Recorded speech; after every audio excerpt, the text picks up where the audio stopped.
Muito bem, 8h06, já estamos ao vivo então no nosso Facebook e YouTube. Recebemos hoje mais uma vez em nosso programa, né? Estamos aqui na presença do senhor Hildo da Unei-TAT, o Hildo Tati, conhecido aí, o pessoal conhece, ele que é mecânico, piloto, né? E experiente na aviação e tem uma empresa aqui de aviação agrícola em Espumoso. E é isso que a gente vai tratar hoje, né? Sobre a pulverização agrícola, sobre a aviação agrícola, como surgiu, quais os benefícios, né? E tudo isso, né, que rege essa área aí também, que não deixa de ser do agro também, né? Pois, enfim, a aviação agrícola está presente até hoje, embora tenham outras técnicas aí que vinham, né? Mas acho que a precisão mesmo hoje, para você fazer uma cobertura total, né? E seja fungicida, herbicida, enfim, tratamento aí pertinente, eu acho que ainda é a aviação agrícola.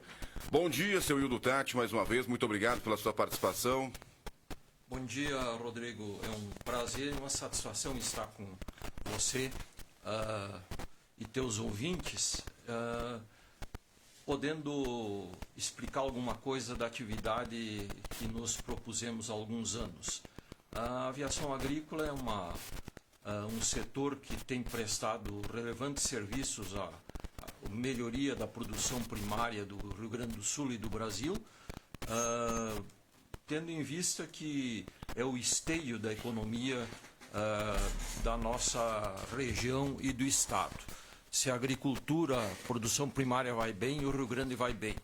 E, embora se tenha tido os últimos anos com condições de clima não muito favoráveis, nós ainda temos condição de continuar ajudando o produtor a produzir um pouquinho mais.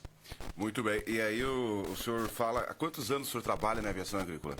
Nós começamos a atividade em 2004, 2005, quando nós locamos avião e tínhamos a intenção de comprar uma empresa já existente em Cruz Alta, mas demorou a resolução dos sócios em vender as condições da empresa e nós acabamos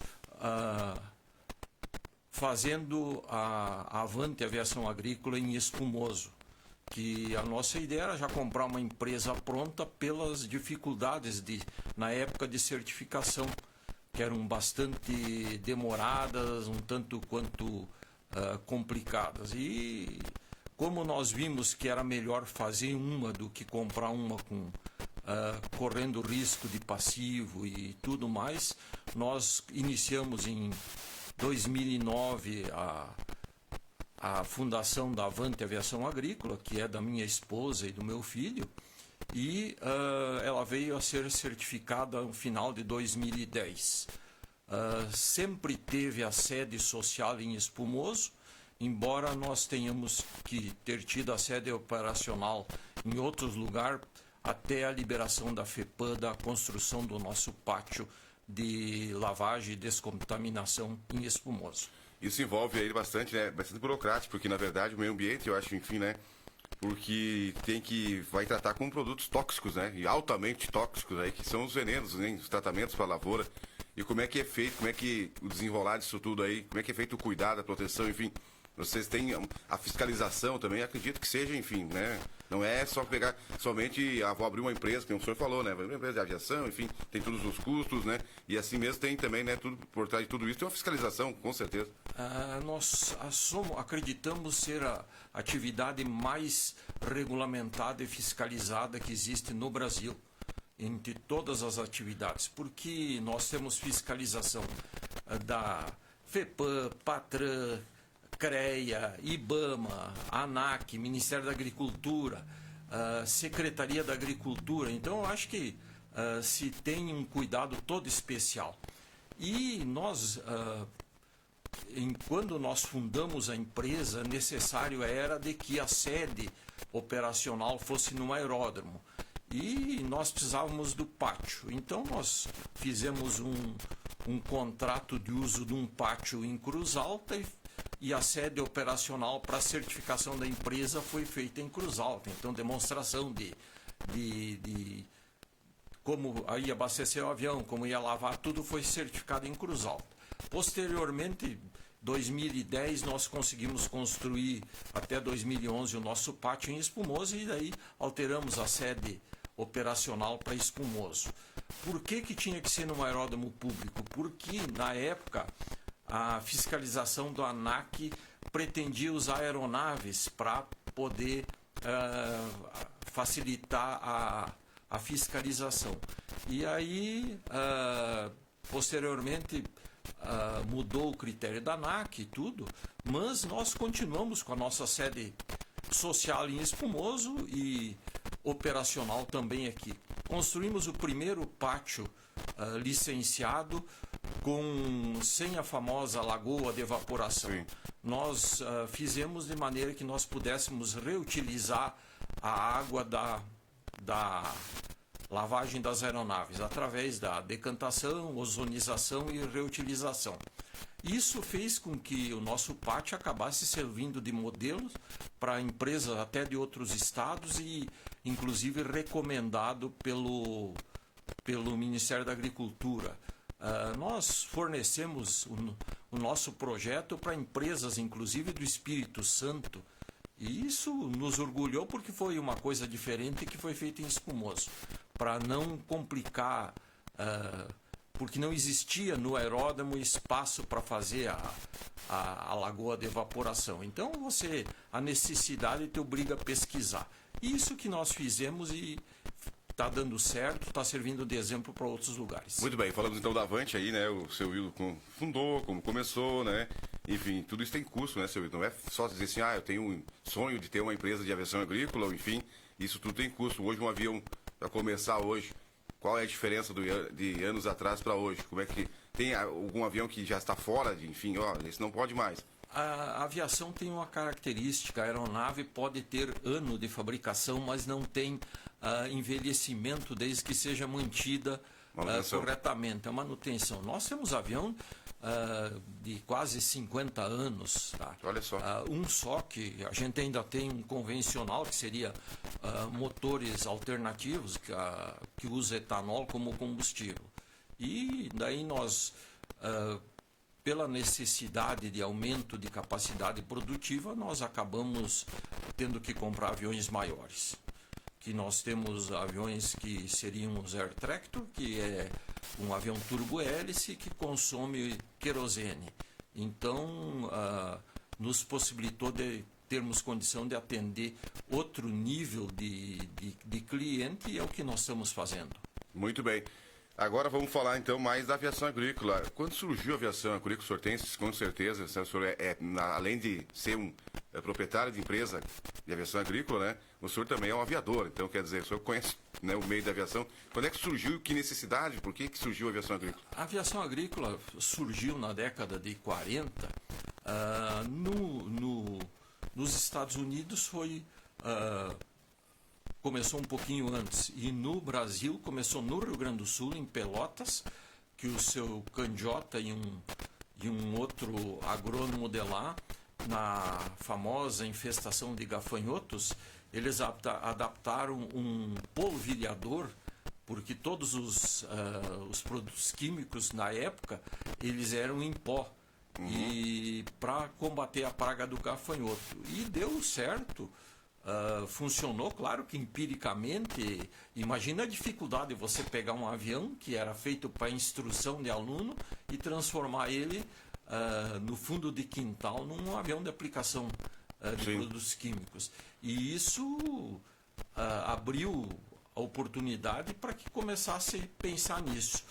E deu um incremento grande quando deu a broca no café na região do Paraná e São Paulo, que o Ministério da Agricultura resolveu na década de 40, não vou te precisar o ano, mas logo depois da guerra, importar uma quantidade de aviões dos Estados Unidos para combater a broca do café. E também foi a primeira experiência feita, foi logo em seguida, de usar helicóptero para fazer essa aplicação também de polvilhamento, porque não era líquido, na broca do café. Muito bem. E então, aqui no Rio Grande do Sul hoje, dá para se dizer assim que a aviação, a precisão, porque a gente teve vários, né, enfim, implementos aí, né, que foram nascendo, enfim, e a aviação nunca saiu de linha, né, nunca saiu de Porque os autopropelidos, tem os tratores, tudo, né? Antes era mais precário, o avião, claro, tinha uma vantagem muito maior. E hoje aí ele ainda tem essa vantagem aí, mais rapidez, enfim, mais agilidade. Pela capacidade de produção, pela não disseminação de contaminação, porque você não encosta na cultura, então você não transfere o agente contaminador de uma lavoura para outra. A aviação agrícola tem as suas vantagens e eu sou suspeito sobre os outros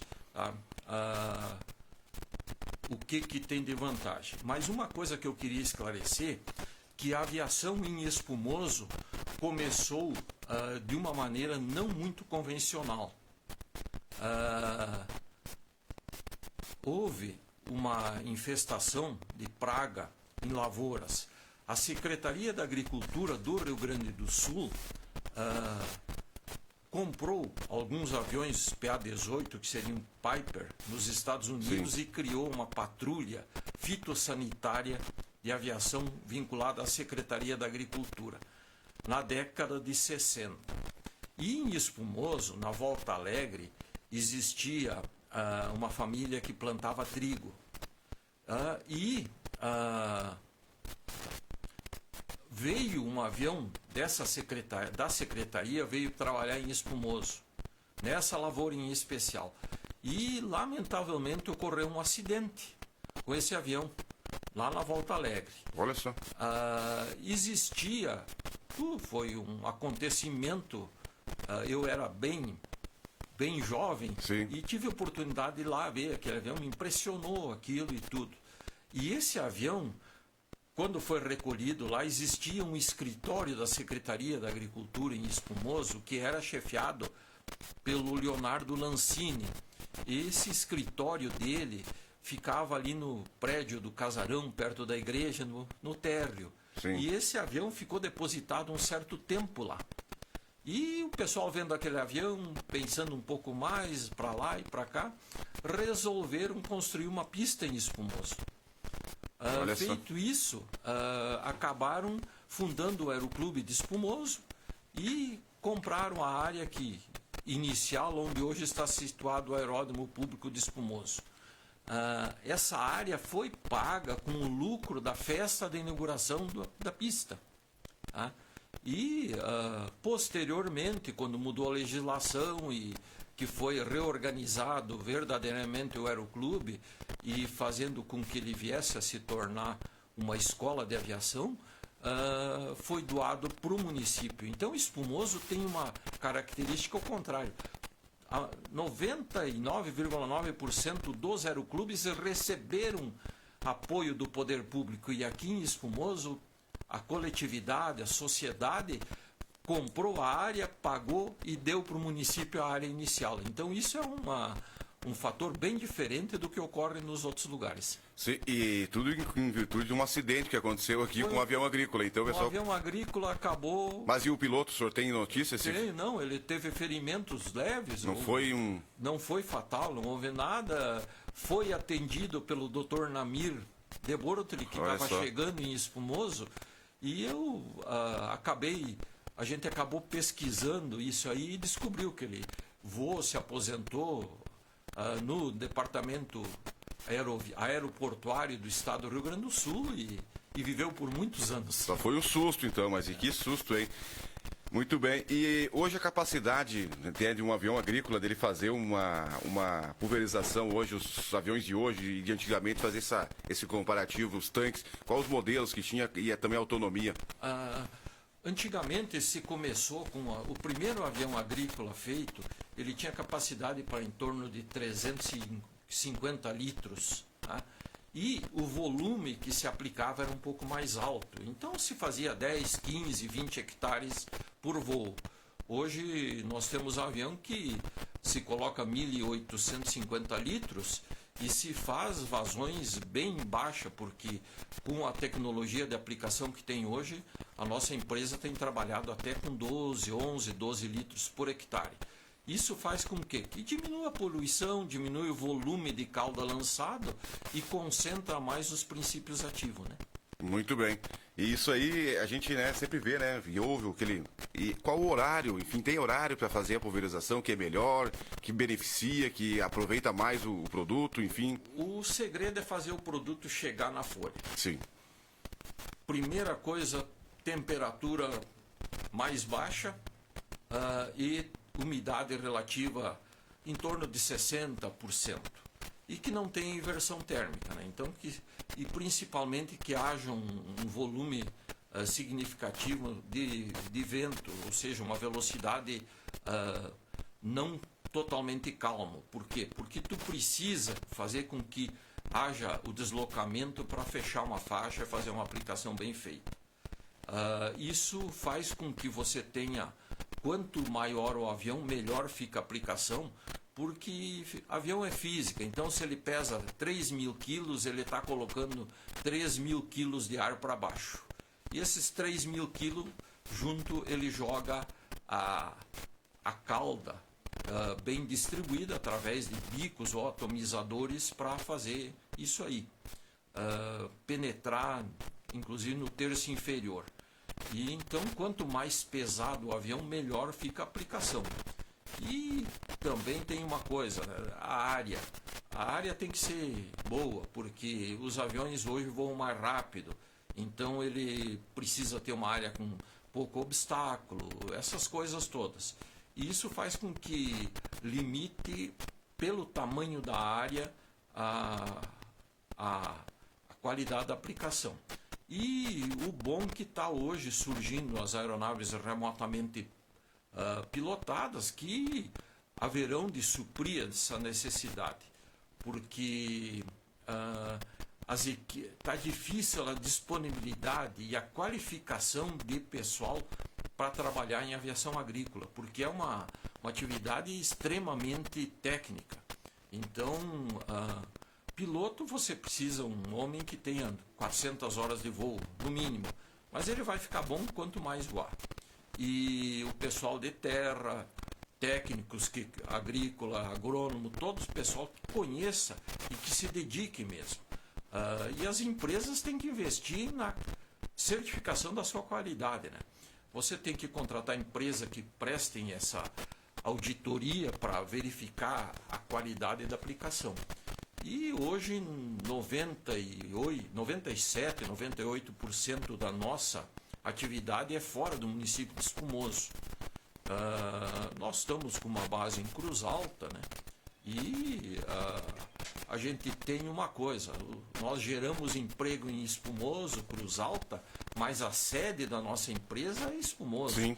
Então impostos são recolhidos aqui, os empregados são todos registrados em Espumoso como funcionários nossos aqui, e a gente faz com que consiga desenvolver economicamente, nós trazer recursos para Espumoso, porque todos os nossos investimentos a gente procura fazer aqui.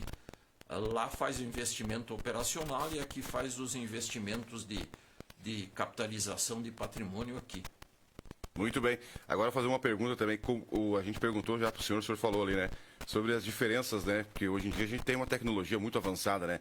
Como é que começou lá? Como é que se tinha uma referência, por exemplo, de como a área que ia passar o veneno, que hoje tem o GPS, você faz mapeamento. Olha, eu acho que se não... Era mais no olho, assim, como é que era? Antigamente você ia de carro verificar a área, Sim, obstáculos e tudo. Não existia GPS nem Google para te localizar a área, né? Sim. Hoje você coloca o arquivo KML da área, o avião já te indica exatamente qual é a área, a direção, distância e tudo. E antes existia o bandeirinha, então os bandeirinhas tinham que caminhar tantos passos para balizar a largura da faixa. Hoje você seleciona num quinômetro, seleciona qual é a largura da faixa que você quer aplicar e tem condição de aplicar de diversas maneiras, né? Saltando faixa, voltando, deixando uma faixa fora, faz depois. Então, existem recursos tecnológicos muito grandes. E antigamente você imagina que era no olho mesmo, né? Era na experiência e coisa. E tinha um envolvimento de mais gente que eram os bandeirinhas. Então, Sim. você mandava caminhar 20 passos teu é um tamanho meu, já vai ser menor Sim. ou maior. Então, acontecia ficar Áreas um tanto quanto desassistidas, às vezes. sinuosas as Sim. aplicações. Mas a tecnologia é para isso, né?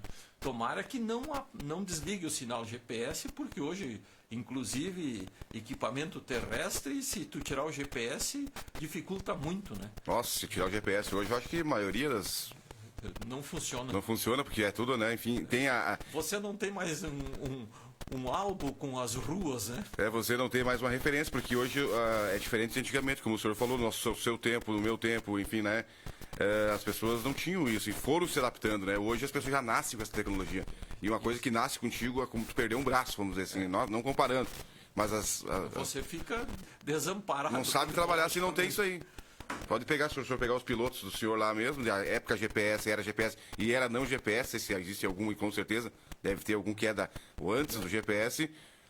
Os de agora não vão conseguir, talvez, trabalhar sem GPS. GPS. E então a aviação está se tecnologicamente melhorando, né? E a gente tem que se adaptar, né? E a gente tem uma atividade de altíssimo risco, né? Porque, Com certeza. não tem como você voar um avião sem ter seguro, né? Inclusive seguro de responsabilidade civil, porque sempre pode acontecer alguma coisa e causar dano para alguém, né? E precisa principalmente bons equipamentos, boa manutenção, piloto qualificado e atenção redobrada a cada ato, a cada fato, a cada coisa que acontece e cumprir principalmente as recomendações do produto a ser aplicado. Existem produtos que não podem ser aplicados em avião. Sim. Receituário agronômico, uma boa assistência técnica por parte do produtor, que ele precisa ter assistência, porque o custo de implantação de 1 hectare está muito alto para você fazer empiricamente, né? Você precisa fazer com que cada real investido retorne. E isso você faz com uma boa assistência técnica. Muito bem. E a gente fala também, né, seu Wildo? A gente vê aviação. Eu sou uma pessoa que gosto muito da aviação. Acompanho, tem um canal de um piloto de aviação agrícola que ele trabalha por empreitada, vamos dizer assim, né? Ele faz uma... E daí ele vai lá e faz, enfim, o voo dele, solta lá o produto lá, e ele faz também nos Estados Unidos, também safra lá, e pra cá, e vem. Aí ele dá as vantagens e desvantagens. E ele tava no Mato Grosso e ele falou assim, ó, não é bem assim. Piloto é piloto, cada piloto tem sua peculiaridade, né? E aí tem piloto que gosta e é acostumado também, não só gosta. Tem o relevo também, a questão do relevo, né? O Mato Grosso é um relevo, Rio Grande do Sul é um relevo. Inclusive a gente aqui em Espumoso, eu já acredito que muitas pessoas já presenciaram e já avistaram. Muitas vezes o avião ele vem, né? Ele baixa para fazer, ele some atrás tipo, no morro, daqui a pouco ele surge. Quer dizer, tem tudo isso também, né? O avião mantém, normalmente, ele tem que acompanhar a altura do terreno, né? Sim. Então, por isso que áreas pequenas, com um avião veloz, tu tem dificuldade, porque ele anda muito, né? E então ele tem que manter uma altura em relação ao solo, acompanhando a coxilha, Sim. acompanhando a depressão. Então, por isso que as áreas maiores possibilitam um melhor serviço. E eu acho que aí é uma oportunidade das aeronaves remotamente Controladas, que seriam os drones, e fazer esse serviço. Mas o que precisa, o produtor se dá conta de que ele precisa ter a certeza de que a empresa proprietária do drone está certificada. Porque hoje, se nós aplicarmos um produto de avião que não é recomendado para avião, sem receituário, sem relatório operacional, eu faço um crime ambiental. Sim. E crime ambiental, você sabe as penalidades que existem, né? É crime, né? Além das indenizações e das multas, né? Então, o pessoal deve se organizar nesse sentido, certifique as empresas e sejam parceiras das aviações agrícolas. Sim. Porque nós, muitas vezes, tem áreas que nós não temos condição de fazer. E a gente tem condição de recomendar, mas nós precisamos que estejam ao nosso lado para poder fazer isso. Nós não vemos o drone num concorrente. Nós vemos o drone num complemento da nossa atividade. Porque é aquela coisa, tem áreas que eu não posso fazer de avião. Sim. E então o drone seria uma opção. E também o seguinte, a gente nada impede de que nós venhamos operar drone. Sim. Mas nós precisamos uma coisa. Nós temos seguradora já que a gente já tem seguro de aeronaves há 10, 12 anos. E nós queríamos fazer seguro de drone, porque nós sabemos o custo de reposição de peças. O que for ligado à aviação não é tão barato. Por quê? Porque exige, em aviões, a maioria é origem americana, cotada em dólar, dificuldade de importação, todas essas coisas. Então, a gente gostaria de ter certeza, nós vamos investir tanto, eu vou estar garantido pelo... E Sim. a gente ainda não conseguiu, uma seguradora que nós somos já clientes há alguns anos, Sim. Nós não conseguimos fazer com que eles aceitassem segurar para nós. Mas enfim, você falou do drone, né? Que é uma novidade aí, né? De uns anos pra cá. Mas acho que a aviação agrícola ainda, né? Não tem. O drone ele pode fazer, como o senhor disse, né? Algumas áreas. Mas a precisão, a rapidez, né? Da aviação não tem como. Até pelo valor, né? Imagina, né? Não, eu acho que o drone tem... Contribui bastante, né? De precisão, com o uso da inteligência artificial, ele não vai perder em nada. Efetividade, vamos falar assim. A qualidade da aplicação pode ser. Não tem estudo de penetração na cultura, essas coisas, né? Mas eu te pergunto o seguinte, quando um cliente te chama para fazer 1.500 hectares, né, de drone, tu vai ter dificuldade pela capacidade. Sim. Então nós tem mercado para todo mundo. E eu acho que o drone deve se qualificar e se massificar na aplicação, porque nós temos áreas muito pequenas, né? Sim. Espumoso deve ter perto de 50.000 hectares de lavoura.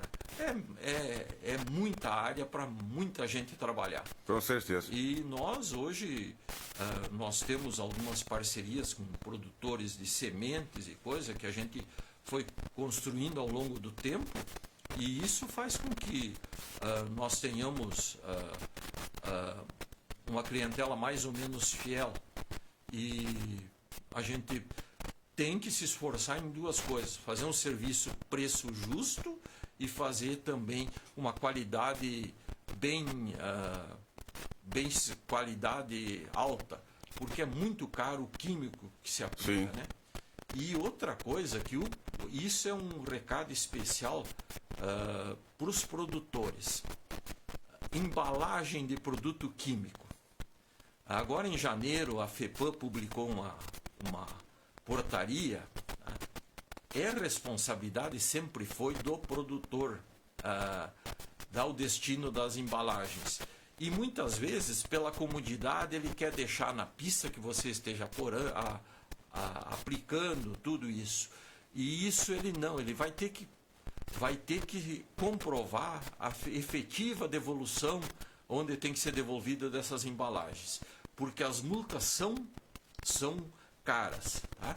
E não pode haver fracionamento de produto, e muitas vezes o vendedor não alerta o produtor do que ele tem que proceder com o químico que ele aplica, porque a fiscalização, a responsabilidade primária é do produtor. Na nossa licença de operação diz bem clarinho: a embalagem será devolvida após a tríplice lavagem ao produtor, e é ele que tem que dar o destino, tá? Nós, inclusive, somos associados ao setor de recebimento de embalagens da cooperativa, mas nós não podemos mais devolver essas embalagens lá. Quando não existia esse controle de produtor por produtor, nós juntávamos e devolvia lá. E hoje eu não posso mais fazer isso, porque o produtor vai ter que controlar ele mesmo a sua embalagem com o seu recibo, constando se ele comprou 10 unidades, ele vai ter que ter o recibo das 10 ou dizer onde é que foi a um que ele devolveu só 9. Imagina, né? Hoje em dia. Agora, eu vou fazer uma pergunta também. Você falou sobre fiscalização, controle ambiental, tudo. Tem algumas áreas, por exemplo, não, aqui não dá para passar porque tem um rio perto, porque tem um riacho, porque, enfim, tem uma mata aqui, não vai ter tempo hábil, enfim, enfim, tem algum ou não? Existem restrições operacionais, distâncias mínimas de córregos, distâncias mínimas de rio, distância de aglomerados urbanos, de casas isoladas. Então, área pequena se torna difícil, porque mesmo que você seja dono da casa que está na área, a empresa não pode passar, porque lá dentro tem pessoas. Sim. E não é para proteção de proprietário ou não proprietário, é da pessoa, não interessa quem é. Então isso faz com que limite bastante. E muitas vezes o proprietário, não, pode passar porque é minha casa, Sim. eu sei, né? Não é, a legislação é um tanto rígida quanto a isso. Por isso que as áreas maiores, como que eu numa área pequena de 10 hectares eu vou deixar 300 metros de uma casa ou 250 metros? Sim. Acaba dando 2 passadas em cima, iniciou a limitação de tudo, né? Então isso tudo tem, então não é qualquer área que pode usar aviação também ela se restringe também a uma... Na Europa, principalmente Espanha e Portugal, eles usam a aplicação, principalmente na produção de oliveira, eles fazem a aplicação noturna com volumes baixíssimos de inseticida, e eles aplicam em tudo, parelho, porque eles usam inseticida que não é prejudicial ao ser humano. Sim. Os biológicos. Então isso vai facilitar a vida de produtor e de empresa, de aeroaplicador. Mas enquanto isso não existir, nós temos que nos sujeitar, e o produtor tem que ser ciente disso. Quando ele vai numa revenda comprar, ele não deveria chegar lá e pedir, ele deveria chegar com o receituário do seu agrônomo, da sua assistência técnica, e dizer: eu quero o produto A, B e C. Tá? Inclusive isso tem se discutido, porque, por exemplo, um médico não pode ser sócio de uma farmácia. Sim. Tá? Por quê? Porque senão ele vai receitar os remédios que ele tem dentro da farmácia. Sim. Tá? Ele vai recomendar o que ele tem para vender. Então, existe um movimento no Brasil de que não possa haver técnico vinculado à revenda. Assistência técnica uma, a revenda é outra. Sim. E a gente nota regiões que nós aplicamos, nós estamos aplicando, tem uma empresa de consultoria verificando a qualidade da nossa aplicação. Tá? Nós chegamos no fim, nos entrega o relatório: olha, a tua aplicação, tanto por cento foi no terço superior, médio e inferior, tantas gotas por centímetro quadrado, tamanho da gota, Olha só. tudo isso. E isso eu acho que vai fazer o quê? Produzir mais, com menos custo e com mais eficácia no uso dos produtos. Hoje, antigamente também não eram tantos produtos como é hoje, né? O que era antigamente, o que é hoje? Hoje tem quantos tipos de produtos que vocês passam, e como começou lá, enfim, quais eram os produtos? Existiam marcas, mas poucos princípios ativos. Isso. Hoje existem formulações que vinculam 2, 3 produtos num só. Sim. Então isso faz com que se aumente o volume de produtos por hectare, né? E existem produtos tradicionais de, não sei, 40, 50 anos certificados, que estão sendo utilizados ainda, como o terror dos aplicadores, que é o Mancozeb. Sim. É um produto que ele vem em pó ou WG solúvel, mas é um produto que em pulverizador terrestre ele causa bastante problema. A gente tem a maneira que faz com que se consiga aplicar com 12 litros por hectare, plenamente bem distribuído, gotas uniformes e tudo. Mas tem que ter técnica e cuidado. E existem aqueles incompatíveis, né? Sim. Principalmente adubos foliares e coisas. Isso acaba, muitas vezes, embora o pessoal não goste, diminuindo a eficiência de fungicida e coisa, porque o produto, um adubo foliar, tu não tem a mesma o mesmo controle de qualidade que tu vai ter num químico desenvolvido por uma Bayer, uma outra empresa dessas que tem quantos anos de mercado e quantos bilhões de dólares investidos em pesquisa. Sim. E aí a questão sempre é, né, o custo hoje, que o senhor vê no ponto de vista, hoje ficou mais caro ou, enfim, se tratar, por exemplo, uma lavoura, ou com o avanço da tecnologia, os produtos foram ficando mais acessíveis? São coisas... Vou dar um orçamento há 30 anos atrás e hoje, para fazer uma pulverização, por exemplo. Eu acho que hoje ela custa mais caro porque melhorou a eficiência dos produtos. Sim. E isso é cobrado. Não existe coisa de graça. Sim, com certeza. Pesquisa não é de graça, né? Como o senhor trouxe aí. E outra coisa muito importante é o seguinte: a aviação agrícola tem uma grande dificuldade. Existem coisas que nós não gerenciamos. Sim. Cotação do dólar, preço do barril de petróleo. Isso nós não gerenciamos. Cotação do dólar. Os seguros são todos contratados nos Estados Unidos, é cotação em dólar. Cada vez que tu vai pagar, é uma cotação. Se sobe, tu fica feliz, se fica triste, se baixa, tu fica feliz. Petróleo. Cada tiro que dão no mundo, sim, muda a cotação. E acaba subindo. Estão falando no aumento do querosene de aviação, que varia de 23% a 60%. Eu vou torcer para que seja os 23%, porque 30% do custo de uma companhia aérea que transporta passageiro é combustível. Se subir 50%, tu vai ter um aumento de mais 15% nisso. Inviabiliza, o lucro é muito pequeno Sim, em proporção ao volume do faturamento. E a mesma coisa a aviação, nós temos que gerenciar cada centavo do custo, porque eu não posso subir o preço do meu serviço porque o produtor não tem condições de me pagar mais, porque ele também não consegue vender o produto a mais. sim. Tá? Então nós estamos hoje nesse dilema, eu tenho que gerenciar custos porque eu não posso aumentar o preço para você me pagar. E isso faz com que se tenha que fazer ginástica. É uma engrenagem, né? E uma engrenagem com muitos dentes. Como se quebrar um ali, enfim. Já fica difícil. Fica difícil. Aí a gente estava falando de custo aí, empresas aéreas aí, né? Que muitas, né, trabalham sempre no vermelho, até abaixo do vermelho, né? Porque os custos são muito, né? Um pneu de avião ele dura pouco e é muito caro. Motor, se pegar um Pássaro, é milhões de dólares, né? E aí eu acompanho, não sei se o senhor deve ter conhecimento, canal no YouTube, hoje ainda tem o Aviões e Músicas lá do Lito Souza, que ele traz muitas informações e ele diz, cara, hoje a maioria das empresas trabalha no vermelho. Olha, Sendo que eles fazem leasing de aviões, tudo isso e muito mais, mas enfim, né, não tem... o que se tem notícia de que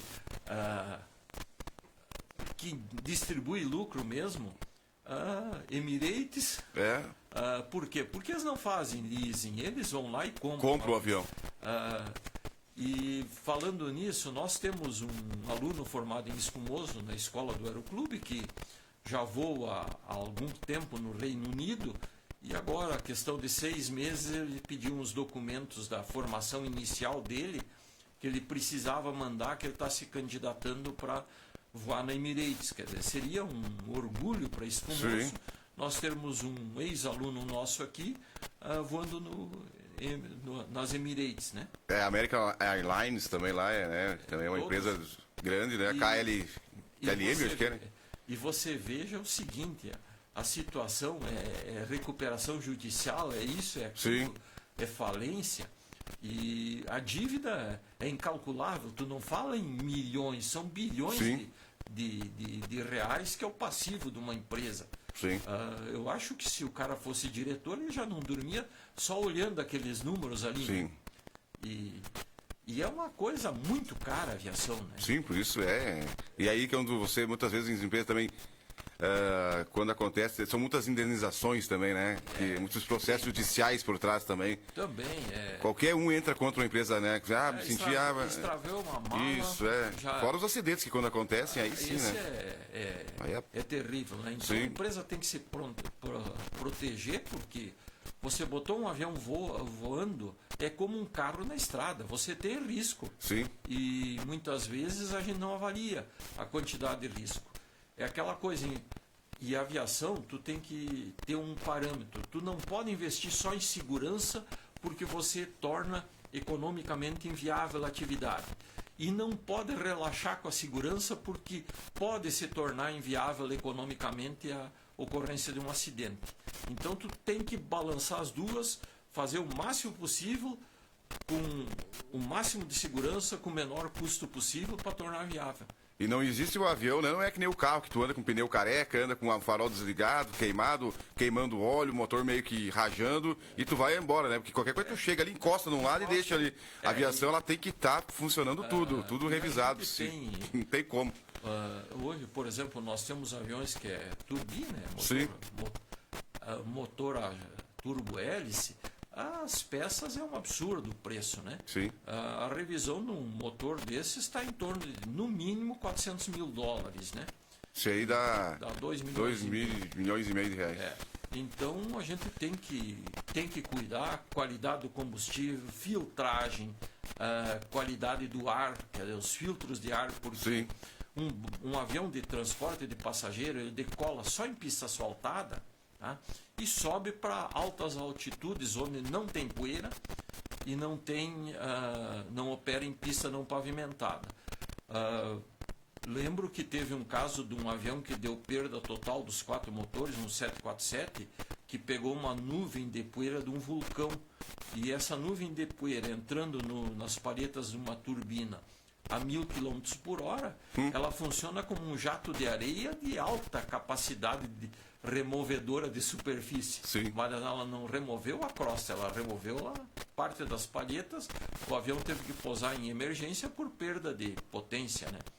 Que a turbina de um avião é o princípio do torque de uma máquina agrícola, de um carro automático. Sim. Que ele tem um conversor que nas máquinas é o óleo e no avião é o ar que é comprimido para tracionar, girar a caixa de redução da hélice, né? Então, e aí o custo, né? E cada vez mais, né? Hoje em dia a gente sabe que a gente acompanha, né? Muitos aí que a aviação agrícola também se torna, né? Uma coisa que não é simplesmente, eu vou ali. Eu voei com o avião, guardei na garagem, como você faz com o seu carro, né? Pego o meu carro, dou uma volta, guardo, não lavo, nada. Ali não tem que ser, o avião ele não pode ficar, nem, vamos dizer assim, sem lavar, sem, enfim, né? Tem tudo uma manutenção rigorosa. Tu tem que descontaminar. Isso, esse é o termo certo. A parte agrícola, Sim. Porque se eu deixar resíduo dentro, contaminado, eu vou estar dificultando o funcionamento do sistema de pulverização. Então você tem que lavar. Para isso existe o pátio, né? Sim. E um detalhe, nós tentamos fazer um pátio em espumoso que pudesse ser utilizado não só aqui, mas em Cruz Alta para nós lavar pulverizador terrestre. Tá? Sim. A FEPAM não aceitou. Se é avião, terrestre você lava onde quiser. Até quando, não sei. Mas essa é a resposta que deram para nós. E a gente está tentando agora, começamos a pesquisar e queremos desenvolver um outro sistema de complementar de limpeza de aeronaves, e a FEPAM com certeza vai nos ajudar nessa pesquisa. Já está sendo levantado um material encaminhado para o laboratório para avaliar qual é o resultado disso. E agora na Intersafra nós queremos melhorar as condições ambientais da atividade. E nós queremos talvez ser os pioneiros nesse procedimento. E qual será o procedimento? Pode falar para a gente aí, que vocês estão pensando, enfim? Não, a gente quer primeiro ver se está certo. Sim, mas são ideias, né? São ideias, como foi a construção do pátio diferente em Espumoso. Sim. E um detalhe, nós temos procurado, acima de tudo, fazer o possível para que o nosso aeroporto de Espumoso seja cada vez melhor. Porque é pelo aeroporto que chega o investimento e o emprego. E pela estrada, pelo porto, pela ferrovia sai a produção. Então nós precisamos de fazer com que o aeroporto de Espumoso melhore. Já perdemos uma oportunidade no passado de termos uma pista melhor do que a de Passo Fundo.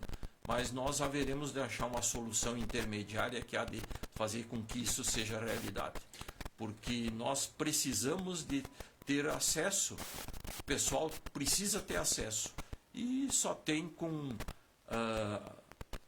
um aeroporto que tem a condição de receber aeronaves de dia e de noite.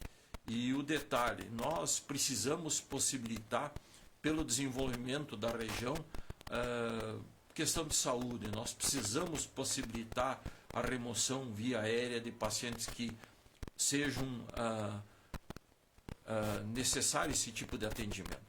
E isso a gente tem que trabalhar em conjunto, usar a capacidade das empresas, usar a influência política da administração na busca dessas coisas para engrandecer Espumoso. Porque não adianta eu ter uma empresa que precise de poder público para viver. Eu preciso ter uma empresa que possa fazer com que o poder público possa fazer mais. E eu tive a honra de, há 30 anos atrás, ter sido secretário da Fazenda do governo Espumoso, Sim. quando foi feito o contrato com a empresa Reichert Calçados. E eu ouvi do seu Carlos Reichert uma coisa: não acredito em empresa que precise de favor de governo para viver. Quem não produz não pode te dar nada.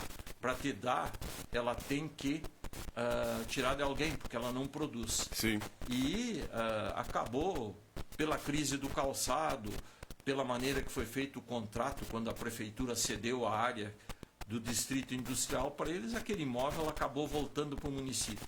Então, é essa a ideia: vamos trabalhar, ajudar Espumoso a ser grande, e não esperar que o poder público vá fazer tudo. Agora, o poder público tem que ter a política de que não entrave o desenvolvimento. E atividade de aviação agrícola, metalurgia, comércio, agricultura, todos, nós precisamos caminhar com as tecnologias disponíveis para quê? Para valorizar o trabalho de quem existe, formando gente. Sim. E isso é o que nós estamos precisando. Por quê?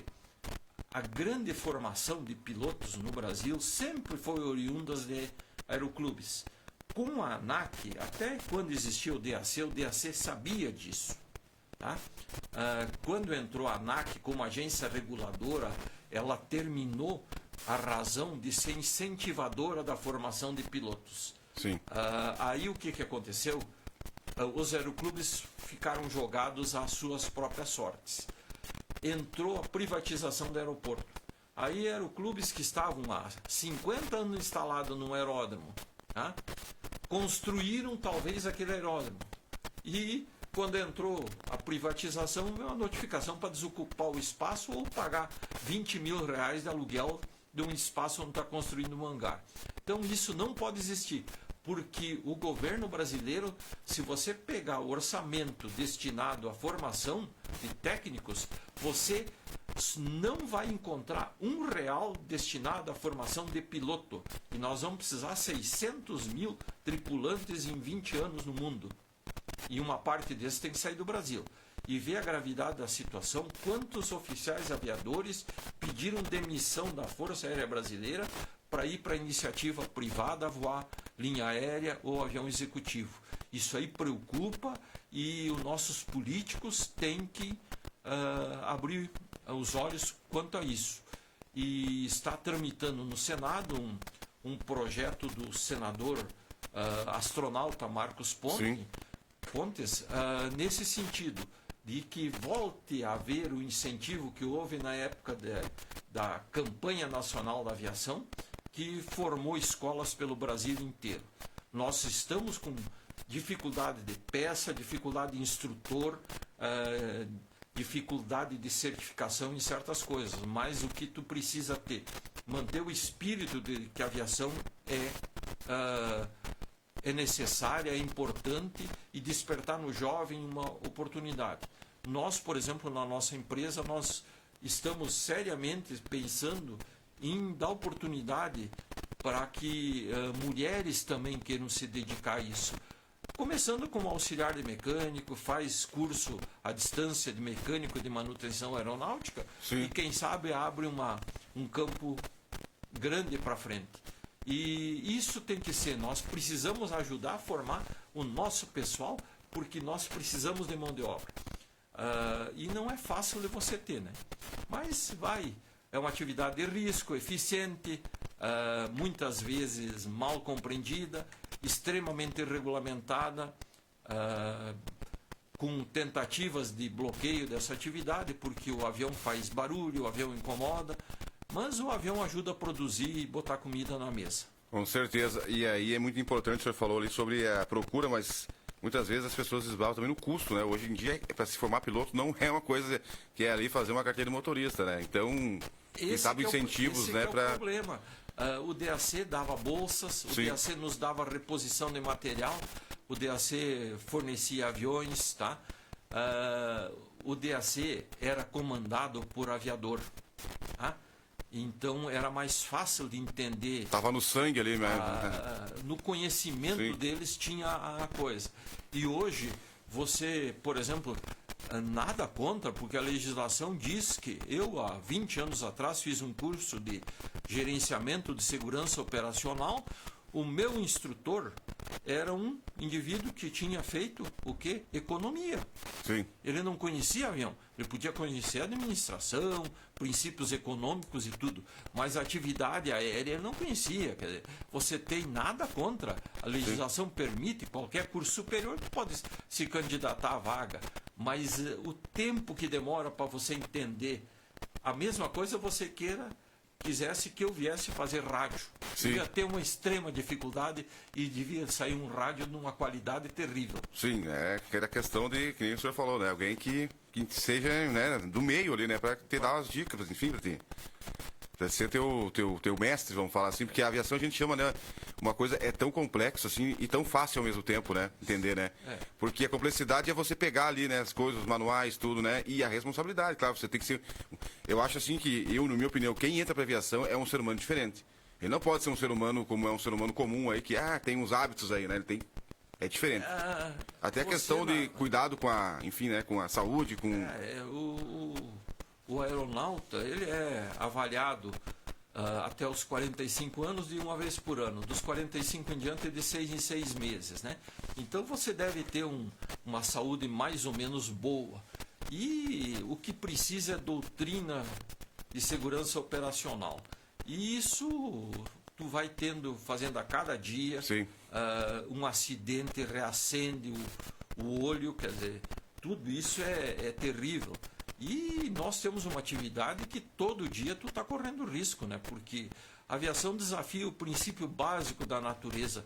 Tudo é atraído para o chão, né? Então eu tenho que lutar para não chegar no chão, né? Manter acima do solo. Acima do solo. E como o senhor trouxe aí pra gente, é desafiadora, né? É para quem gosta, é para quem não é, enfim, para quem é apaixonado mesmo, né? Porque não é, eu quero ganhar, paga bem e vou lá. Porque muita gente que procura trabalho, enfim, porque tá pagando bem eu vou lá. Mas não tem o perfil, né? Então também tem tudo isso, né? Hoje, a melhor remuneração em piloto civil, uma empresa que voe relativamente bem, não existe quem ganhe o que ganha um piloto agrícola, né? Mas também é desafiador, se sujeita aí por meio do mato, às vezes longe da família, tudo isso. E a gente procura fazer com que os nossos pilotos possam permanecer perto de suas famílias o maior tempo possível, porque a tranquilidade da família faz com que a proximidade dos filhos, família, tudo isso faz com que melhore a vida individual do sujeito, né? E a gente tem dificuldades, é complexo, nós dependemos da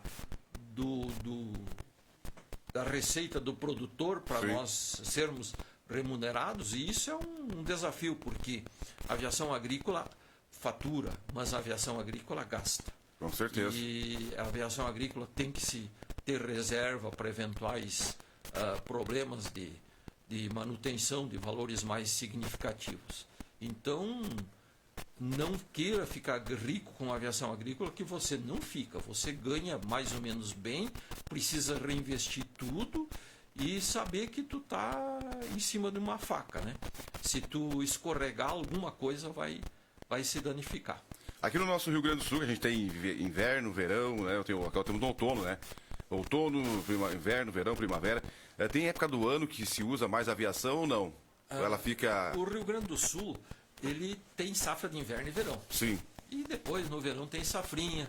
Então, eu acredito que a demanda vai aumentar no inverno, porque com a fábrica da usina de etanol da BS Bios... Em Cruz Alta, né? Não, em Passo Fundo, mas também tem Cruz Alta, estão pensando Cruz Alta aqui. Estão começando também, né? Só que lá vai ser biodiesel De e biodiesel. Passo Fundo é etanol. Sim. Etanol que vai vai servir para a fabricação de SAF. SAF é um combustível sustentável de aviação. Olha só. Vão fazer querosene a partir de etanol. Quimicamente, eu acho que tudo é possível, né? E a gente ouviu uma palestra do seu Erasmo Batistella na Assis em Espumoso, e nós estamos trabalhando para os clientes... O Erasmo que é o proprietário da B8, né? B8 que é a... antiga BS Bios, que agora é B8, né? E a ideia dele, ele vai precisar no mínimo 200 mil hectares de trigo para produzir trigo para essa usina de Passo Fundo. Trigo vai ser? Vai ser etanol de trigo. Olha só o trigo, só pegando um gancho aqui, o trigo está sendo desvalorizado, enfim, então vai fomentar aí. E nós estamos trabalhando para empresas produtoras Sim. de semente em Cruz Alta que estão desenvolvendo, eu não sei se é a avó ou é a mãe deste trigo que vai servir para essa usina. E conversando com o Erasmo, ele disse, olha, nós já temos produzido em laboratório SAF, já tem aeronaves voando quanto a isso, né? E assim que entrar na fase final de produção, que está andando a todo vapor a construção da fábrica, vai ter, eu acredito, que uma demanda das lavouras de inverno, porque é um trigo que não é de alta produtividade, é um trigo rústico, Sim. É um trigo que não vai servir para pão, nem para bolacha, para alimentação humana, ele não vai ser o indicado. Mas é um trigo de um índice de amido muito alto que vai fermentar para fazer etanol. E ele precisa fermentação para... Sim. Que tudo que fermentar dá para fazer álcool. Vira álcool, né? Isso aí a gente diz que até a gente tem aqui o histórico, né? Que nas prisões americanas foi inventado vários tipos de bebida, né? Porque o pessoal fermenta até os restos de comida, né? Fermenta e faz álcool para fazer o álcool. Eu tive a oportunidade de conhecer nas minhas vivências de 50 e poucos anos de aviação, conheci um senhor que faleceu ano passado. Ele era o Sr. Heinz, ele era um piloto da Luftwaffe na época da guerra. Sim. Eles voavam já lá na Alemanha com álcool de beterraba, né? Sim. Não tinham petróleo, então dependiam do álcool feito de beterraba. E por que beterraba dá um índice alto de álcool? Porque ele tem um índice de açúcar altíssimo. Sim. Então isso fazia produzir. E talvez nós vamos aumentar o serviço nosso e o agricultor, opção de lavoura de inverno, né? Porque é difícil você ter uma máquina que só trabalha no verão. Se tu puder trabalhar inverno e verão, você vai ter uma diminuição de custo fixo muito alta, né? Com certeza. Porque uma máquina parada é cara. E aí o senhor falou de combustíveis, né? Nós tivemos o Proálcool lá nos anos 80, aqui o senhor viveu isso tudo, né? Aqui no Brasil, que aí até as empresas teve, era uma cartilha, né? Muitos veículos, por exemplo, Mercedes-Benz, que eram genuinamente diesel, né? Também os caminhões foram fabricados, o pessoal talvez não saiba, né? Mas teve caminhão Mercedes 1513, 1613, que era álcool, né? Mas eles só trabalhavam nas usinas, né? Então, quer dizer, não veio para a estrada, o pessoal não vê, né? Tinha tratores, né? Também tudo que trabalhava em volta nos canaviais tinha que ser movido a álcool, né? E foi um programa muito bem feito. Sim. E a prova é que até hoje o Brasil produz etanol, né? Sim. E um detalhe, o desenvolvimento do Proálcool saiu de dentro do Centro Tecnológico da Aeronáutica, né? Do ITA? Do ITA. Outra coisa que existe é o seguinte: existia um programa, já há alguns anos sendo feito, visando o desenvolvimento de um sistema de alimentação para motores convencionais de aeronaves a etanol, desenvolvido em conjunto com a Magneti Marelli da Itália, em conjunto com o CTA, para adaptar em avião. Só que mudou o governo, tanto da Itália como do Brasil. Eu tenho a impressão que o programa não foi extinto, mas foi despriorizado. E se tu não investir em pesquisa, não tem desenvolvimento, né? Com certeza. E aí a gente fala do álcool, né? O Brasil acho que é um dos únicos países aí que o etanol é usado para combustível, tipo, maior, né? Aqui no Brasil, porque a gente tem veículos aqui no Brasil que são a álcool e combustível, os flex, né? Mas tem países que nós fabricamos o motor a diesel aqui e é exportado, né? Por exemplo, veículos que só aqui no Brasil não podem, mas fora do Brasil podem. Por causa dessa grande, né? Que a gente tem do álcool aqui no Brasil. Etanol, vamos falar assim, né? Nós temos um avião ainda que é movido a alimentação a etanol, tá?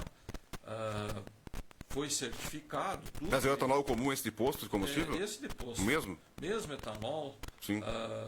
A gente compra da Petrobras em Sim. carga, né? Sim. Mas tu pode ir no posto buscar, como Sim. nós fazíamos e fazemos em lugares que a gente não... É mais fácil tu ir no posto comprar do que levar, né? Sim. E funciona perfeitamente, né? Eu acredito que aviões agrícolas deva ter mais de 600 no Brasil já voando ou mais até, com etanol, né? E se torna mais barato, porque embora consuma mais por hora, o preço é 1 litro de gasolina de aviação está na faixa de 11, 12 reais. E o etanol se compra a 4 e pouco ainda, né? Sim. Agora eu vou fazer uma pergunta para o senhor sobre tecnologia. Fica o senhor chega mais perto do microfone aqui, tá? Pois não. Aí, a questão dos elétricos aí, vamos falar assim, tem veículos híbridos elétricos, né? Temos o drone, né? Que é controlado com motores. E a aviação, o senhor vê como talvez um dia, sair, ou ficar 50-50, por exemplo, daqui a pouco não dá para motores elétricos para avião. Tem como, ou enfim... Eu acho que tudo passa pelo peso da bateria. Isso aí. Tá? Inclusive a Embraer fez em convênio com a VEG de Jaraguá do Sul. Sim. Eles pegaram o Ipanema e no lugar que se coloca o produto dentro, que seria capacidade de 700, 800 litros, Sim. quilos, foi colocado bateria. Esse avião voa experimentalmente. Agora, se eu colocar 700 kg de bateria, eu não tenho capacidade de carga. Ainda a bateria, até nos elétricos ainda, né? Os veículos também é o grande calcanhar de Aquiles ainda. E então, se nós criarmos uma capacidade de geração de energia altamente compacta, que ela seja gerada a partir de alguma reação química ou física, Sim. eu acho que viabiliza. O próprio drone, você tem que levar um gerador com Sim, carregador para carregar as baterias. E são bem curtas, né? A autonomia é bem baixa. É reduzida porque ele não tem como você fazer uma bateria que tenha uma capacidade de amperagem alta, leve. Sim. Então você limita, mas haverá de haver Mas eu acredito que os próximos 50 anos nós ainda vamos ver convivendo ainda com motores a combustão, motores a reação. E uma coisa que está sendo pesquisado, e só que existe interesse que não, seriam motores a hidrogênio e coisa. Mas tu imagina a indústria do petróleo, quanto movimento. A gente é refém, então, né? A gente é refém do petróleo, na verdade, né? Queira ou não queira. Como é que eu fico pensando, seu Idão, como é que começaram a surgir esses biodiesel, esses biocombustíveis, né? Porque o petróleo era muito forte, né? Algum interesse governamental teve. Alguma coisa pesada, uma parte boa, teve que ir para o governo, porque senão, com certeza... A capacidade... Você produzir, né? Veja você o que envolve você produzir um barril de petróleo Sim. de biodiesel. Quanta economicamente?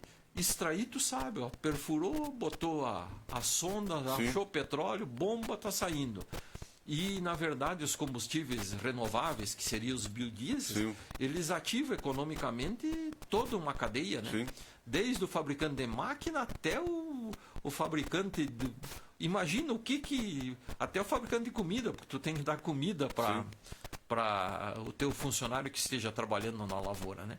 Então, por isso teve uma importância muito grande, porque queira ou não queira, se nós não usássemos soja para produzir biodiesel também, eu tenho a impressão que a cotação seria bem inferior à que está hoje, porque a capacidade da humanidade de comer é limitada. Sim. Agora, a capacidade de substituir petróleo por biodiesel é ilimitada, né? E temos essa planta da BH aí, né, que é entre Passo Fundo e Carazinho, ali na BR-285. E vamos ter uma esmagadora de farelo aqui também, enfim, aqui em Cruz Alta, aí, que é uma planta magnífica. Eu tive acompanhando na Expo Direto parte aí da apresentação do projeto. Teremos ali, olha, um projeto, até a gente vai tentar conversar com alguém, né, que esteja a par de tudo isso, pra gente trazer essa informação. Enfim, vai ter escoamento, vai diminuir logística, ali eles já têm os vagões, enfim, tudo. Ele não sei se você foi teve a área que eles compraram em Cruz Alta era a área que me parece que era da Rumo, Sim. que ela ia fazer um entreposto lá. É bem perto da ferrovia, só fazer um desvio ferroviário, né? Saída para Júlio de Castilhos, lá.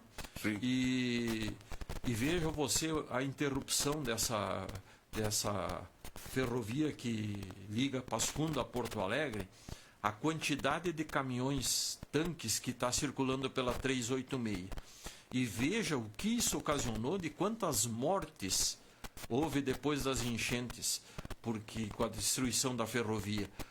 Vinham 2 trens todo dia com vagões trazendo derivados de petróleo para Passo Fundo e voltavam para a refinaria Alberto Pasqualini com biodiesel da BS Bios, né? Sim. Então isso tudo está sendo substituído, no mínimo 250 bitrens de tanque que circulam por ali. Entre ir e voltar são 500 na estrada, né? Sim, a gente estava falando até esses dias atrás aí, né, que nós temos aí uma malha ferroviária, né, sucateada, e é verdade.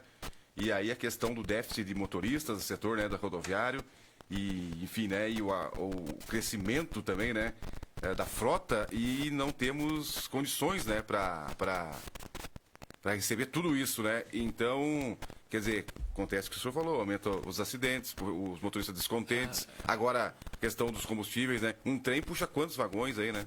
Você vê o seguinte... Não vou dizer que acabaria, não estamos aqui contra ninguém, contra o setor dos caminhoneiros, enfim, né? Com o setor do importante. É importante, desafoga, né? Desafoga. E outra coisa, o caminhão não é feito para fazer 1000 quilômetros. Sim. Ele é feito para trecho mais curto. A gente fica pensando o seguinte, no fim, em 1890 e poucos, ano 1900, fizeram o ramal ligando Cruz Alta a Santa Maria Ferroviário. Foi construído aquele ramal em 28 meses. Não é possível de que uma empresa com a tecnologia que tem hoje, o maquinário disponível, fique todo esse tempo na situação que está esse ramal aí de Porto Alegre a Passo Fundo aí na Serra. Então isso existe o quê? Existe um interesse econômico muito grande, tá? No sentido que não saia, que não volte a funcionar. Sim. Por quê? Porque a Rumo é do grupo da Raizen. Sim. A Raizen é da Cosan. A Cosan tem parceria com a Shell. E veja você que a Cosan, a Raizen, está hoje numa situação terrível. Fez um acordo de recuperação de mais de 50 bilhões. Nossa. Isso são alguns concertos desse ramal ali. Então, eu acho que o que tem que diminuir é o custo do Estado e que o Estado possa voltar a investir, ele fazer ferrovias e cobra o aluguel dessa estrada. Como tu cobra um pedágio, Sim. O Estado faz, mas cobra, tá? Porque é bem mais fácil cobrar pedágio de um trem do que de 50 mil automóveis, né? Sim. Então, são coisas que dependem de políticas e de políticos. Mas o que se vê hoje é político querendo resolver o seu problema de se reeleger. Isso. E não de querer melhorar o país em que vive ele e a sua família. E isso nós temos que mudar. Nós só vamos mudar de que maneira? Votando, né? Sim, temos a oportunidade aí. Agora a questão que o senhor falou da malha, o senhor falou de aviação aqui, mas o senhor também entende muito também de vários outros setores aí. Como que antigamente, lá, que o senhor falou, anos 1800 e poucos, enfim, furavam paredões de rocha para construir túneis, né? Aquela ponte que a gente tem várias pontes aqui, viadutos, né? Que são pontos turísticos, né?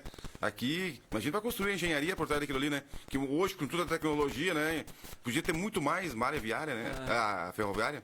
Eu tenho algumas coisas que eu gosto de olhar, porque não sei se porque a gente está chegando ao Sim. fim da existência, tu gostaria de ver a coisa. Sim. Mas talvez eu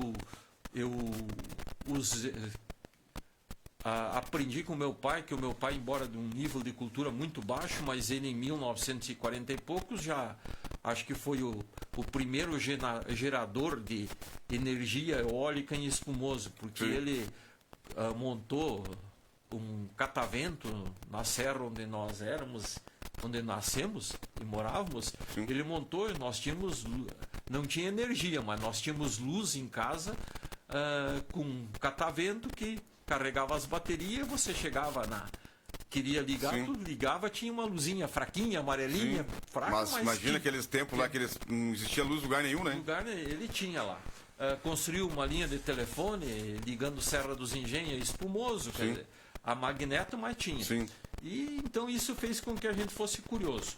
Eu acho que duas obras que tem que visitar seria aquele viaduto 13 ali em Vespasiano Correia, Sim. porque é o maior viaduto da América Latina e o segundo mais alto do mundo, né? Quer Sim. dizer, você fica imaginando fazer andaime a 140 Sim. metros de altura É isso que eu para digo. concretar aqueles vãos que unem um pilar ao outro. E outra coisa, a ponte do Império que tem lá abaixo de Passa Sete, entre Passa Sete e Santa Maria? e Candelária ali, Candelária. tá? Aquela ponte foi construída para o Dom Pedro passar, quando veio de navio até Cachoeira, e de Cachoeira ele veio de carruagem até Cruz Alta. E ele acabou passando no... Por que Passo Real se chama Passo Real? Sim, Porque o rei passou O rei ali. passou ali, né? Ali existia um passo no Rio Jacuí e ele passou ali. Sim. E lá você vê uma coisa feita naquela época tá inteira. Agora, com a última enchente, ela abalou o aterro, mas não abalou a ponte. A diferença, né, da garantia que tinha, né? E aquilo feito de pedra, Durabilidade. manualmente, porque não tinha máquina para Sim, nada. imagina. E um sistema de encaixes perfeito. Então isso empolga e muitas vezes o pessoal vai ver, vou em tal lugar, mas vamos conhecer as coisas que o homem fez, né? Aproveitando as condições que a natureza nos impôs. E isso faz com que eu acho que a gente pense diferente e principalmente veja a pequenez do ser humano, né? Com certeza. Nós somos a dificuldade que você tem de promover uma chuva de 10 milímetros numa lavoura com irrigação artificial. E você vê uma chuva de 10 milímetros, é uma pancadinha, né? Sim. Então, E olha que você tem que movimentar, né, para fazer os 10 milímetros. E a natureza faz alguns Sim. milhões de litros por segundo em alguns milhares de hectares, né? Muito bem. E outra coisa, agora pra gente fechar aqui, seu Wilson, você falou sobre irrigação. O avião faz esse serviço também ou não? É só... Não porque... Não é viável? Teria que ser... inviável, Quantas porque- viagens teria que ser feitas só para tirar essa Para te irrigar, essa seria, dúvida, né? tu precisa, para fazer 10 milímetros, tu tem que colocar 10 litros por metro quadrado, Sim. né? Então, num hectare, 10 vezes 10 seriam 100 mililitros num hectare para fazer. Então, isso Não, é inviável. Seria inviável, né? É só pra gente tirar, porque às vezes o pessoal pode até pensar, nossa, o avião porque... pode ser usado para você apagar incêndio, Apagar incêndio, né? essas coisas, né? Mas nós aqui ainda somos felizes porque não temos a Sim. temporada de incêndios como existe na região mais quente do Brasil Sim, Cerrado lá, e enfim. no Cerrado e principalmente nos Estados Unidos tem muito incêndio florestal, né?